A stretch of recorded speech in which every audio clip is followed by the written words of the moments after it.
Thank you, Mr. Chairman, the ranking member. Secretary, welcome. Thank you for being here. I want to jump back to public lands conversation that you had with the ranking member. In Nevada, as you well know, and thank you for being there, by the way. I appreciate your working with our state and along with HUD. But in Nevada, we support public land sales, particularly in southern Nevada, within the parameters that are set by SMUG. And I thank you again. You identified SMUG as a model, and I think it is a model, because the model was created and requires robust stakeholder engagement that really addresses all of the varied land management issues we need to work together, from affordable housing to economic development to addressing our infrastructure needs, our water needs. It's a stakeholder group, and it is important we have that. And the money actually comes back to BLM to the benefit of the lands, the federal lands in the state of Nevada. But here's my challenge. You talk about the benefits and it should be a model, but in action, you're not actually doing that.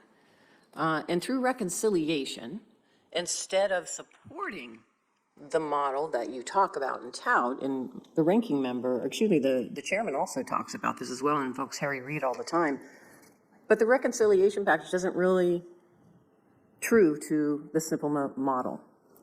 In fact, in the House side, I'm assuming working with the administration, the reconciliation package included federal land sales, but those federal land sales, and particularly in southern Nevada, weren't near areas where we could actually do affordable housing. Here's a map of Clark County. It's 8,000 square miles.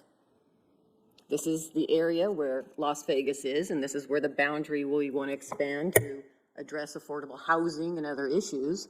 But in the reconciliation package on the House side, the pink areas are the federal land you identified in the middle of the desert. There's no infrastructure. I don't know any builder who's going to build housing in the middle of the desert. It makes no sense.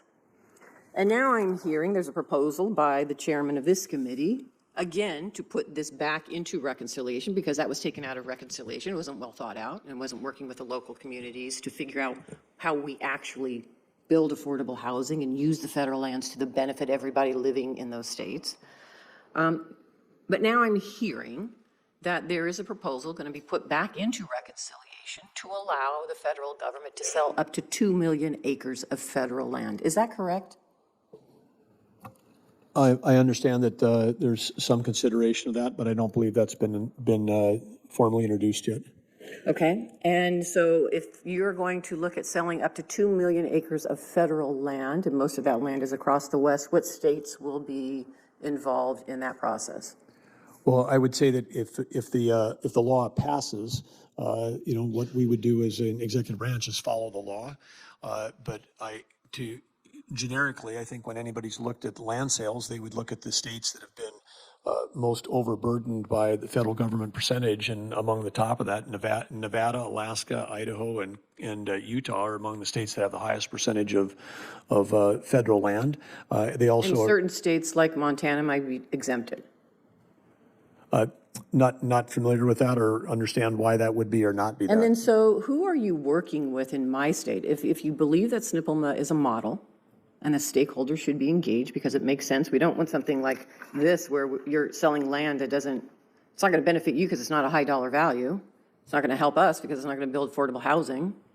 So who are you working with in my state as stakeholders as you're looking to sell some of the federal land in Nevada? Who are you talking to? Well, I got 100 things on my plate, and right now the only activity that we're involved in on a day-to-day basis in Nevada is following the existing law, which is the Southern Nevada Lands Act. But you just said you're going to be selling up to 2 million acres across the West. I didn't say that.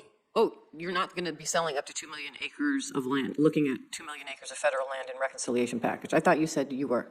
No, I think you said that, and I said that that's a understand that proposal may be coming, but oh, okay, so it's a proposal. So as it may be coming, and if it becomes law, who would you be talking to in my state as you look to sell federal land in the state of Nevada?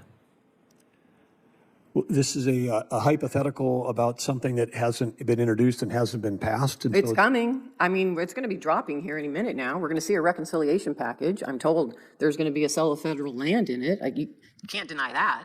Or you're telling me that maybe federal land will not, the sale of federal land will not be in the reconciliation package? Wouldn't this be something the Senate would be debating? I would hope so, and that's why I'm asking you, because we have not seen anything. The chairman has it, he has the information, it's behind closed doors. I'm assuming they're talking with the administration because you're gonna be taking the lead on all of it, so you're before me now, and that's why I'm asking you the question. So if you don't know, then I'm really concerned, and we should all be concerned across the West. So that's my concern here, and I think from my perspective, and many of us in the Western states, I would hope, as you're looking at selling federal land that impacts our states, you're going to be working with us to address that. And you talked about SNPL being a model, but the money comes back into BLM for the purpose of these Western states, not into the Treasury to reduce a deficit.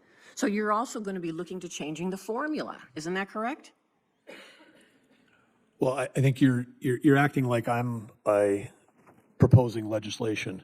Well, And I'm I think concerned that you're the lead agency and they're not talking to you about how the federal lands are going to be sold. Is that so? Maybe I'm assuming something that is not happening here. You have no involvement in the reconciliation package when it comes to the sale of federal land. I think what I would say, which I've said here many times, is the same principles, which I can repeat over and over again, which is it would only make sense for us to sell federal lands if we were. I get the principle, but are you actively engaged in the negotiations in the reconciliation package?